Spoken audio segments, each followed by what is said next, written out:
Unlike an inappropriately sexually active teenager, I like surprises.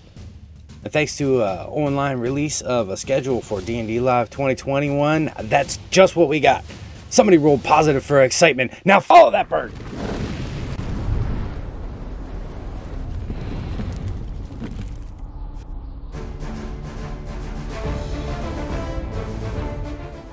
Hello, my name is Jason. This is Polyhedral Paradise. If you're new to the channel, thank you for showing up. If you get value, please like and subscribe. And if you're back for seconds, I love you, you little sexy gluttons for punishment. Now let's get into the video. D&D Live is coming up on Friday the 16th. I did a light video on it. Well, the official schedule has been released, and not only is there more information on the different panels, as you can see here, not 10 minutes into the start of the show, there is an unannounced book deep dive. Oh, what?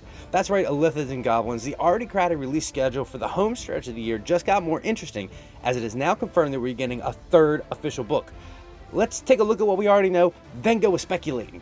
On September 21st, we are getting our first foray into the Feywild with the adventure Wild Beyond the Witchlight. And on November 16th, the Magic the Gathering crossover Strixhaven. So that leaves just October and December as possible release dates, presuming that it will come out this calendar year. Now, Dungeon of the Mad Mage and Ravnica were both released in the same month, same day actually. It was the 20th of November 2018. And Descent into Avernus and Tyranny of Dragons and Eberron were released back to back to back in September, October, and November of 2019. So it's not unheard of for Wizards to stack releases. I'm thinking that whatever the book is, we will see it either as an end-of-the-year holiday release or sometime early in the first quarter. They're going to want the spookiness of Witchlight to ride through Halloween, so I don't think we'll see it in October. And even though 3 books is heavy on the pocketbook, an extra book around the holidays is totally manageable for most people.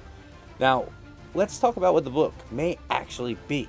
You know, the great thing is about making this video so close to the time we'll actually find out is that I won't have to wait too long for this video to not age well. But for this, we're going to go right to the source and look up the unearthed arcanas from this year. It doesn't take a Nithralese Arcanist to figure this one out.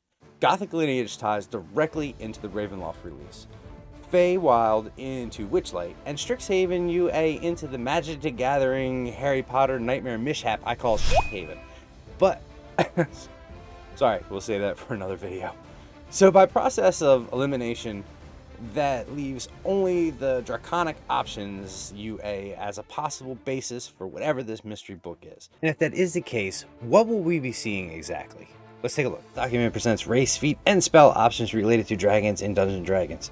First is a trio of Draconic race options presented in an alternative form to the Dragonborn race in the player's handbook, as well as a fresh look at the Kobold race. Then comes a handful of feat options that reflect a connection to Draconic power. Finally, an assortment of spells, many of them bearing the names of famous and infamous dragons, offer a variety of approaches to manifesting dragon magic.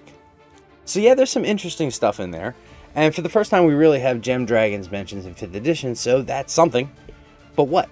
What is it? Winninger said that we're getting 3 updated classic setting books this year. Well, either he passed his deception check or I blew my what did he say saving throw, because that's definitely not happening. If that were to even have a shot at being possible, this release would have to be counted in that. And although you may shout Dragonlance at the top of your lungs, the War of the Lance caused all dragonkind to no longer be present in Krynn. Unless we're going to get some sort of major reworking. But after what we saw from Ravenloft, it's an outside possibility. But let's just say we're taking setting books off the table. What are we left with? Dragonomicon? Well, I don't think so. Given the nature of the Dragonborn being completely different than half-dragons, I would think the UA, if we were going to get one, would have dealt more with a half-dragon type of subclass rather than a Dragonborn class. Remember, Dragonborn are something very specific. So here's where I'm going to go out on a limb. What do, just stay with me here, Ravenloft, the Feywild, and Strixhaven presumably have in common? They all exist in different planes. What if we're getting some sort of updated manual of the planes, or planescape even? The Dragonborn technically existed in another plane when Abir and Toril were split, so maybe we're going to explore what their place of origin might have been. We're possibly going to get a hard concrete explanation for where dragons come from. That would be interesting. But I know we've got the legends, but maybe we're going to get a peek at some inner planar place of origin retconned into existence somehow. We could have our Feywild whistle wetted by Witchlight and have the plane expanded upon later on in the last book of the year. We could see exactly how the Shadowfell works and how Ravenloft fits into it. We may even get some sort of explanation of why anybody should or would want Magic the Gathering worlds in D&D. And if it's not a planar manual, maybe a multiverse book. It's all the rage this year, obviously. Maybe we'll get our geeky minds blown when we find out that Groot is really a treant and Loth is ultimately responsible for Spider-Man and Venom, and maybe even a little Carnage.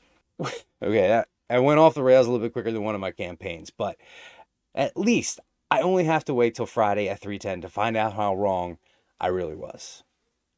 Well, thanks for watching.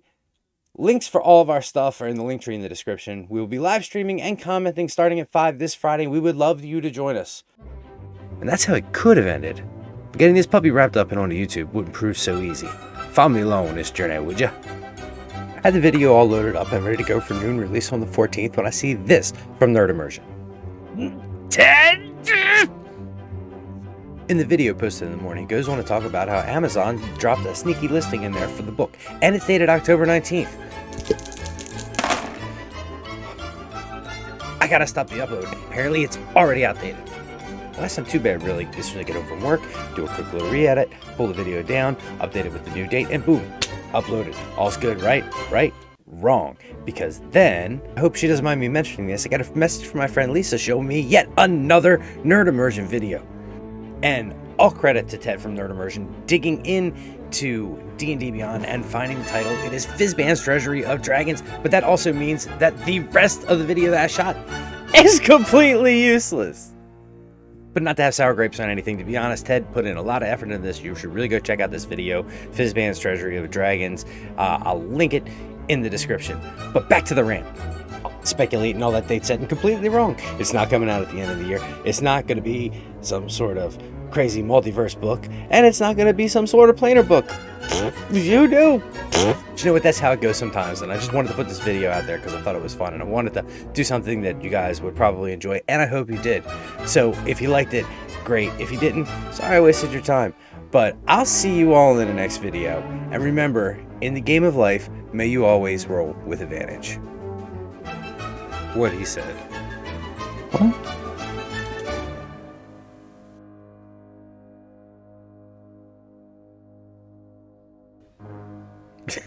Thanks for watching the video, everybody. Special thanks to Ted from Nerd Immersion. I hope you didn't mind me using his video.